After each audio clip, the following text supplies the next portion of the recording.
KTO Radio présente À haute voix, la lecture intégrale des œuvres spirituelles majeures.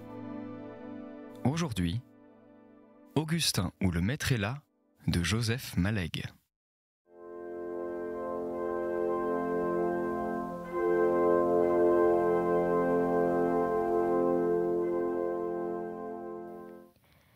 La pianiste décrivit sans partition, avec une magnifique certitude de grande professionnelle, ses multiples hachures et sa longue complexité ardente. Augustin vit Anne quitter le piano, glisser de son joli pas flexible et continu, se blottir près de sa tante, et l'une et l'autre se parler tout bas. C'était une rhapsodie hongroise de Liszt, présentée seule, directe et initiaux. Ces thèmes collectifs et populaires n'eussent rien fourni à ces rêveries que le plein air, la vie nomade, les pères du galop de chasseurs effrénés, du lait aigre, des fumées de camp, des rythmes de farouches danseurs. Mais il naissait après des orages passionnés dont la mélodie ne gardait rien qu'un contre-coup d'exaltation et de lassitude, un désir de paix et d'oubli. On ne savait quels orages. C'était le secret de la musique. Peut-être eût-on pu voir plus net, peut-être y était-on convié. Augustin préféra l'émotion inéclairée. Il se sentit frère de celui qui, pour reposer son âme tourmentée, avait choisi ce rond de tente dans les steppes, ces chœurs de danse villageoise, cette insouciance nomade, ces simples et sauvages amours. C'était leur contraste avec de hauts bonheurs impossibles qui donnaient précisément à ces liesses immédiates, simplettes et sans désir, une valeur de consolation, absente de leur nature et qu'elles n'eussent d'elles-mêmes jamais eue. Grand mystère que de simples vibrations d'air fissent des sons.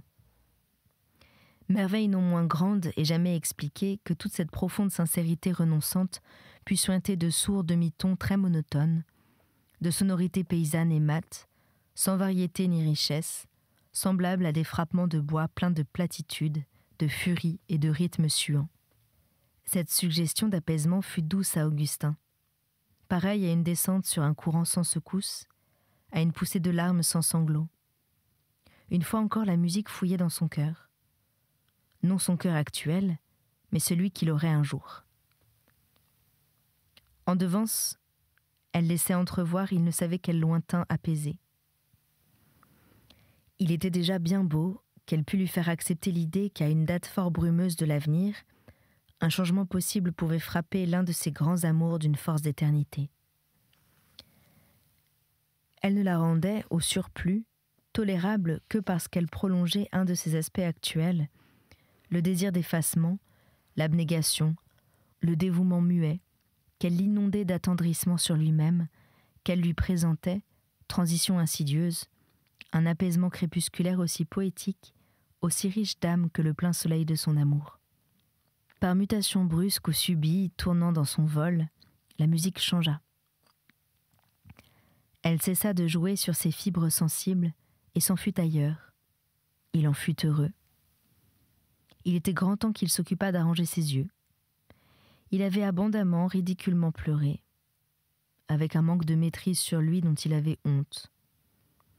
Il avait pleuré de bonheur, pleuré d'abandon, pleuré de renoncement, pleuré d'apaisement et d'oubli, pleuré de tout. Le danger d'être découvert le pénétrait d'une confusion infinie. Il n'écouta plus, s'en fut chez lui, pensa à des choses calmes, aux siens, à Christine, à l'enfant malade, aux détails de ses prosaïques jours. Il entendit les dernières notes. Elles arrivèrent séparées, distinctes, comme au début, mais conclusives cette fois, et d'un sentiment rendu inintelligible par tout ce qu'il n'avait pas écouté.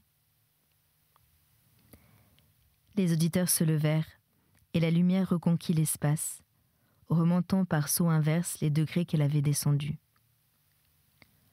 Ceux qui retombaient au réel, après ces explorations de l'imaginaire, retrouvaient l'identité des occupations suspendues, leurs habits de tous les jours, le même jardin à bêcher, mais non pas Augustin. Ces grandes crises d'un univers de passion et d'orage étaient son réel à lui. Ce qu'il revoyait dans l'état où il l'avait laissé, c'était sa vie transformée, l'imprévisibilité de son avenir et pour le présent un mélange consolidé de chaos et de certitude. Il tremblait que le rouge de ses paupières ne se vît. Vers le fond du salon, la porte s'ouvrit et le maître d'hôtel qui avait attendu la fin de la musique parut, portant des verres de citronnade. Monsieur Henri Desgresses dit simplement « Merci, mademoiselle ». À quoi il joignit, montrant les fenêtres ouvertes sur la nuit. Les salles de concert faussent la musique. Il faut des cadres comme celui-ci. Monseigneur Herzog, avouant avec ingénuité, comme on aimerait que ces grands musiciens nous disent les sentiments qu'ils portaient dans leur cœur. Il répondit « S'il le pouvait, il n'y aurait pas besoin de musique. » D'un ton froid et assez sombre, qui venant de lui sonnait, sans qu'il le voulût le moins du monde, comme un ton de maître à subordonner. Peut-être n'était-ce aussi qu'émotion réfrénée et désir momentané de se sentir seul. Tous parlaient, d'ailleurs assez bas, avec des hésitations, des brièvetés, des silences.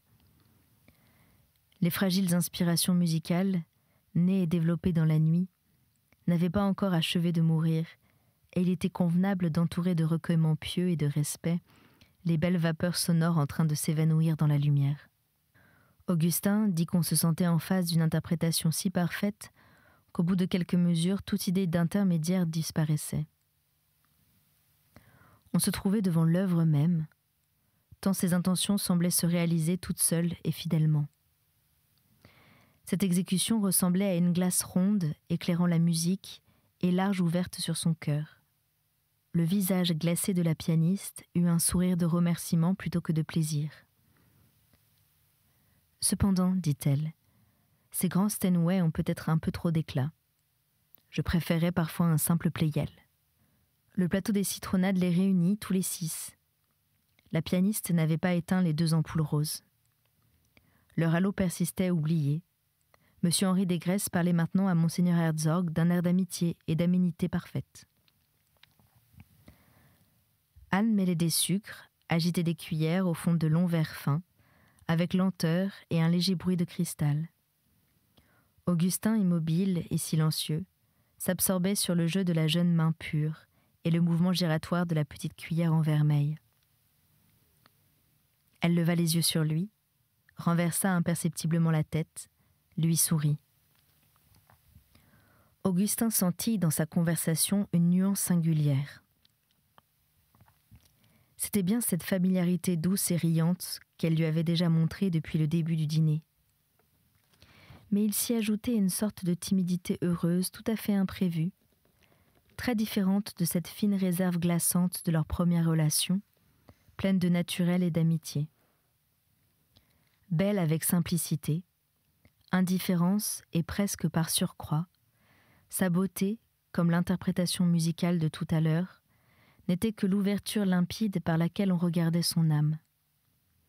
Il mettait à écouter une précision attentive, une docilité grave, soumise et forcenée, muette, et pareille aux eaux profondes qui ne se révèlent que par des verdures, et elle l'acceptait. D'ailleurs, toutes ses réponses à lui restaient admirablement simples, calculées, réfléchies, et comme il se l'était dit à lui-même, camarade. Peut-être eût-il été sage aussi d'amollir cette tension du regard, la fixité dont il buvait ses gestes, et de ne pas croire suffisante la discrétion qu'il mettait à maintenir ses ardents yeux tristes, le plus souvent possible au-dessous des siens. Anne avouait qu'elle avait été extrêmement touchée par le Chopin des adieux. Elle dit « Ce long duo qu'est cet adieu, ce dialogue des 2 cœurs qui se séparent. » Augustin fut frappé de cette impression.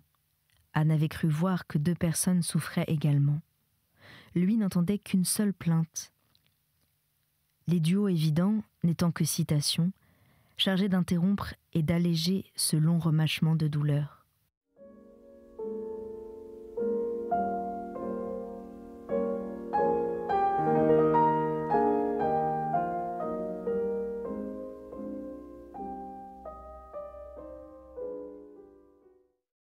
Anne avait souffert avec sa sympathie. Lui souffrait pour son compte. Cela faisait la différence. Son interprétation était comme elle, tendre et fraîche, et ainsi qu'il l'avait jugée jadis de sa pensée, gracile comme un corps d'enfant. Il se trouvait admirablement placé pour observer en lui un fait jamais produit encore dans cette intensité. Le phénomène des deux paroles, la conversation sur deux registres, celui des mots réellement prononcés, visibles et sortant des lèvres, et le profond murmure des phrases intérieures. « J'ai cru à une plainte unique », disait sa conversation claire. « J'ai tiré à moi toute la couverture, j'ai senti en égoïste comme ceux qui ne partagent pas. » Elle s'immobilisa une seconde. « Ah !» sourit-elle. « C'est plus profond. » Elle accepta une rectification identique pour la rhapsodie de Liszt, n'ayant pas deviné les orages passionnés qui précédaient la chanson des steppes. « Il faudra que nous réentendions tout cela, dit-elle, et de ce nous le brûler au cœur. » Confuse et riante, elle fit allusion au conciliabule tenu pendant l'exécution de Liszt. « Je m'accuse aussi de trop de distraction. » Elle jouait avec l'extrémité de l'écharpe bleue, sa petite tête penchée un court instant sur l'épaule, évitant à demi ce regard qui la buvait, un pâle rose pastel étendu sur le visage, en une expression qu'il n'avait pas encore vue. Mais la voix intérieure parlait, sur d'autres timbres. « Mademoiselle Anne est mon amie, peut-être faudrait-il que vous soyez moins douce, moins ravissante et moins bonne à la fois, afin que tout cela soit moins difficile pour moi. » Monsieur Henri Desgresses montrait à la pianiste cette déférence qu'il avait pour tout technicien sachant son métier, jointe à la séduction incherchée de son aménité autoritaire. « Ces préludes, disait-il, sont sans doute ceux qui furent écrits à la chartreuse de Valdemosa. » Augustin n'avait plus qu'une pensée dont la préoccupation grandit à mesure que s'approchait l'adieu. Tous les mots, tous les gestes d'Anne, tous les timbres de sa voix, s'en emparaient comme dans la pureté de l'état naissant, à la seconde même où il les entendait, en gardaient non le souvenir mais la sensation prolongée, ainsi qu'il avait fait pour le contact de sa main, s'en retourner seul avec eux, les yeux fermés. Le valet de pied, à touche paysanne, annonça que la voiture était avancée. Il était bien plus tard que l'heure à laquelle Augustin avait prié qu'on voulût bien le ramener. Debout dans cette conversation hachée et précaire des départs, il crut voir qu'on ne lui demandait pas, comme jusqu'alors, de revenir. Il souffrit violemment, domina sa souffrance, se dit que devant cette hospitalité amie, une nouvelle visite était heureusement plus qu'une obligation de forme.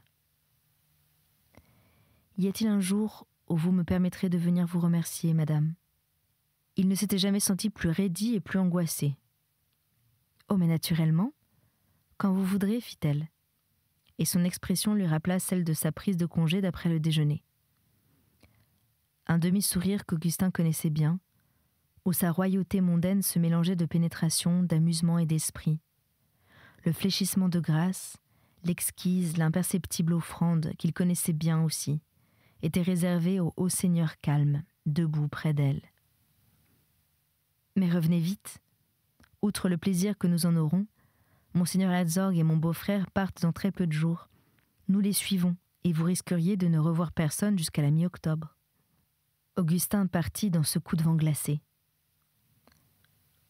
Lorsqu'elles traversèrent avec lui le grand vestibule, on leur tendit à toutes deux des vêtements légers ressemblant à des manteaux de tourisme et de montagne, où elles se blottirent avec la même rétractation frileuse. Elles s'avancèrent sur le perron, face à la nuit. Ce vêtement changeait Anne, haute, libre, sportive, d'une patricienne et rêveuse élégance. Elle semblait debout sur la terrasse d'un hôtel d'altitude donnant sur des glaciers. Beaucoup plus bas, au pied de balustres et de marches courbes, une longue voiture attendait. Éclairant l'ensemble des pelouses, les façades et les premiers développements du parc, repoussés çà et là par des noirs vigoureux et impénétrables, faussant toutes les valeurs, la lumière fixe et dédorée de la pleine lune s'étalait devant leurs yeux comme une sorte de jour. Ce qui frappait était le prodigieux silence, l'absence presque totale de détails, cette psychologie de somnolence et ce paysage de léthargie. Un coin-coin métallique de canards et de quelques autres bêtes sauvages s'entendit du côté des étangs. Un souffle à peu près continu, très lointain, perceptible si on y faisait attention, devait passer ou naître sur les bois, seule chose qui pouvait bruire.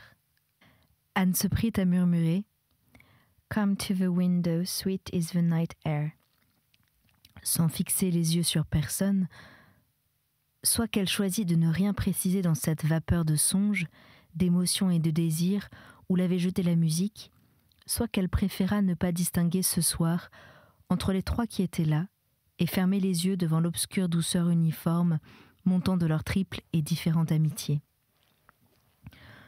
Augustin acheva la citation de Shelley, sans regarder quoi que ce fût, comme elle-même l'avait fait.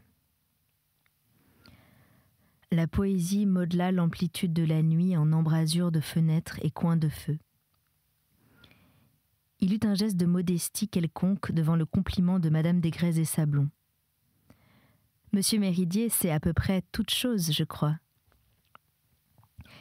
Il se tenait découvert, immobile, son manteau mis, étranglé par l'adieu, mais terrifié aussi de se deviner lié à Anne, par-dessous ces silences, en une violente émotion commune, dont nul autre qu'eux-mêmes n'était confident.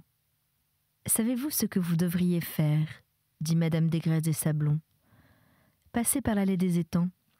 Allez y voir le reflet de la pleine lune. Il est d'un romantisme qui vous ravira. Vous aussi, Henri.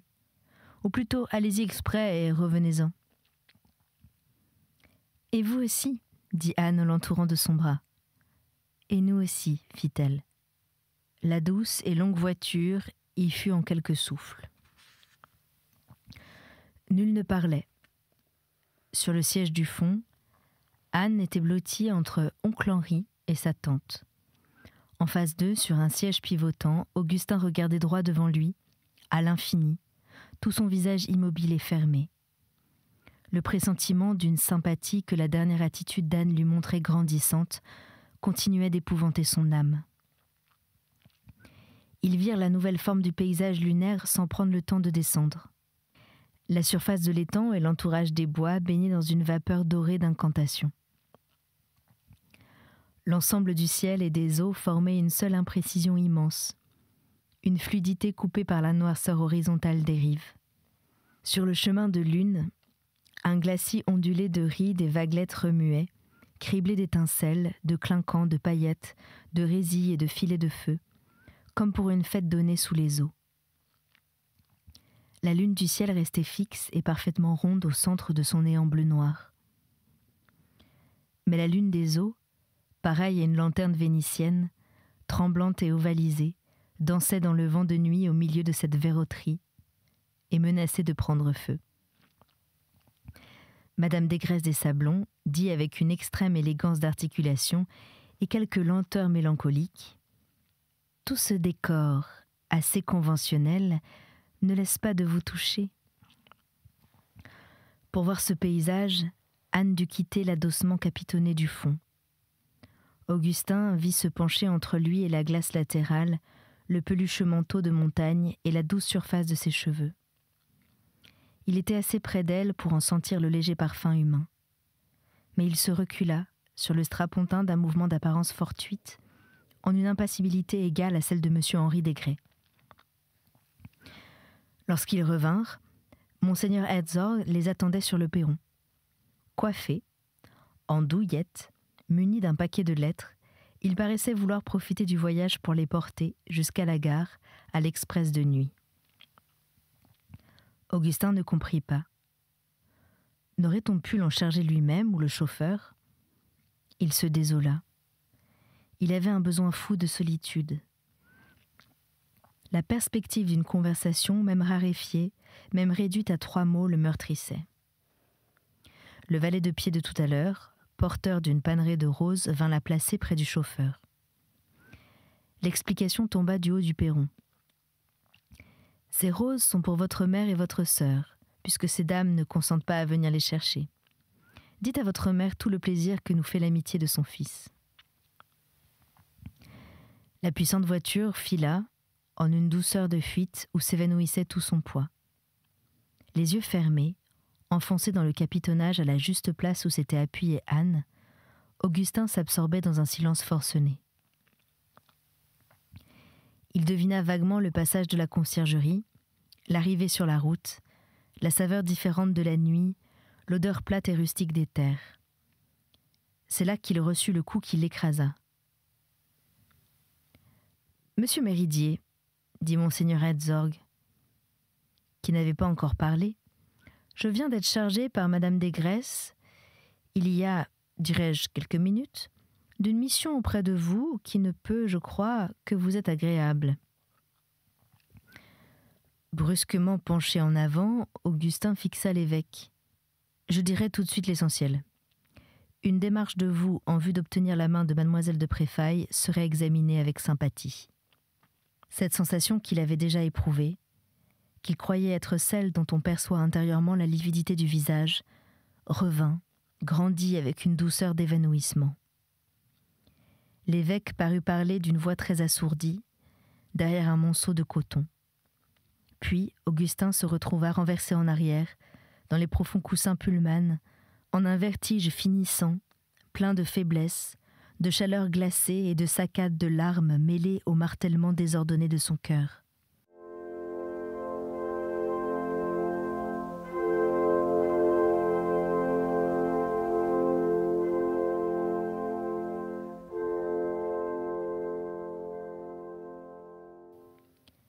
La pensée du chauffeur le traversa en éclairs, mais entre lui et l'intérieur de la voiture, une haute cloison capitonnée, porteuse d'épaisses glaces coulissantes, le rassura. « mon enfant, disait l'évêque, dont les deux mains s'étaient posées sur son bras. J'aurais dû prendre plus de ménagement. À mon âge, on ne soupçonne pas. » La voiture lancée sur la route nationale jetait derrière elle les troncs de platane et leurs feuillages. Les lumières de la ville s'apercevaient déjà droit devant eux. « Je ne vous cacherai évidemment rien, monseigneur, dit Augustin, d'un débit encore faible, en s'essuyant largement le visage. Cette petite scène a parlé pour moi. Écoutez, mon enfant, vous me permettrez de vous appeler ainsi, n'est-ce pas ? » Puis, tandis qu'il gardait une main sur la sienne, il ouvrit de l'autre la glace coulissante. « Voulez-vous passer par la gare d'abord ?» Le chauffeur inclina la tête. « Sans quoi nous n'aurions pas le temps, » expliqua-t-il en fermant la glace. « Voici les paroles de monsieur Henri Desgresses, madame Desgresses étant présente. Ce jeune homme ne parlera jamais. La première démarche doit venir d'ici. » « 2 mots, monseigneur, » interrompit Augustin. « Pour vous seul. Jamais, en effet, je ne me serais permis de penser à mademoiselle de Préfailles comme à une fiancée. Je m'étais même promis la première fois de ne jamais retourner là-bas. À supposer que j'ai pu, ajouta-t-il sourdement. Monseigneur Herzog écoutait sans interrompre, tel un récit difficile au confessionnal. Augustin dut remonter jusqu'au dire de Marguillier, jusqu'aux folles possibilités entrevues. Puis, comme au palais, il passa les aveux jusqu'au bout. En grande honte et sincérité, il expliqua quels espoirs insensés animaient l'exposé de la pensée religieuse qu'il lui avait présenté, il y avait quelques jours, d'aspect si objectif, si désintéressé, si nourri de motifs éternels. Maintenant, vous savez tout. La voiture stoppa près de l'octroi. Un gabelou gras, manchot, à médaille militaire, un foulard remplaçant le faux col, tenta, hors de son rez-de-chaussée, 2 pas traînards, plein d'une nonchalance sans façon. Mais le chauffeur fit « non » de sa tête correcte et redressée. Il n'y a, fit l'évêque, en tout cela aucune faute. Et peut-être la Providence a-t-elle voulu me faire donner ainsi par vous les renseignements qui m'étaient nécessaires et qui, bien entendu, m'ont été demandés. Voici la phrase de mademoiselle de Préfailles que je vous rapporte fidèlement, telle qu'elle a été prononcée il y a bien peu. Il cherchait l'unité de mesure. Heure était beaucoup trop long. Minute indiquait trop visiblement les causeries sur le canapé durant la musique. Il se borda bien peu de temps. « Je n'ai pas de raison, a-t-elle dit, de cacher mes sentiments. Cependant, j'ai besoin de causer avec M. Méridier souvent, longtemps. Je veux le connaître. Je déciderai après. Vous n'êtes donc pas autorisé à penser à elle comme à une fiancée. » La voiture ralentissait sur le cailloutis roulé qui servait de pavé à la petite ville. Elle longea des maisons sombres, des boutiques aux volets clos et les premiers déballages pour la foire du lendemain. Augustin leva le bras avec quelque chose qui ressemblait à du désespoir. « Je vous supplie de dire, monseigneur, tout ce que vous savez de moi. C'est si simple. Vous me connaissez comme moi-même. En dehors de mes travaux, de mes réalisations de carrière, il n'y a rien en moi, avec une pudeur lourde à remuer, aucun secret, aucune vie seconde, rien que ma famille, que les miens, et que mon attachement passionné. » Il trouvait intolérable de dire « mon amour ». Au point de vue religieux, dit-il, à voix sourde, qu'on ait pitié de ma bonne volonté. Avec cette gravité que les laïcs prennent pour du solennel et qui n'est qu'évaluation des responsabilités faites aux mesures religieuses.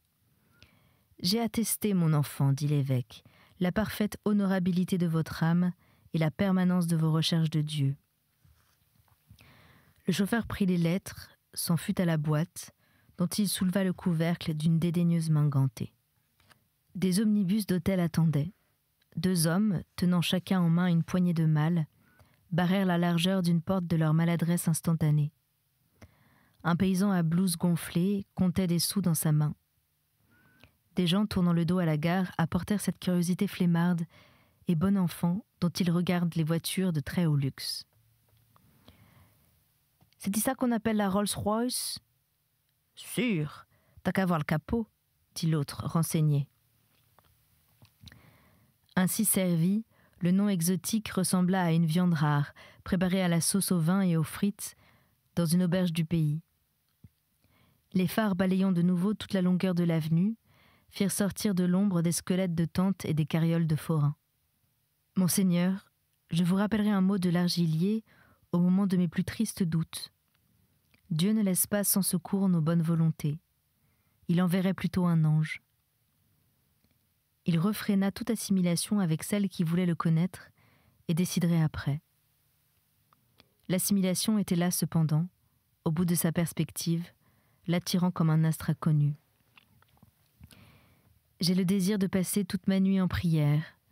Je sens la sourde présence et la terreur de Dieu. » C'était À haute voix, une émission de KTO Radio. Aujourd'hui, Augustin ou le maître est là de Joseph Malègue. Lecture, Anne-Céline Pellarini. Captation et réalisation, Aymeric Plouminec et Thibaut Dagalier. Une émission disponible en podcast sur ktoradio.com et sur l'application KTO Radio.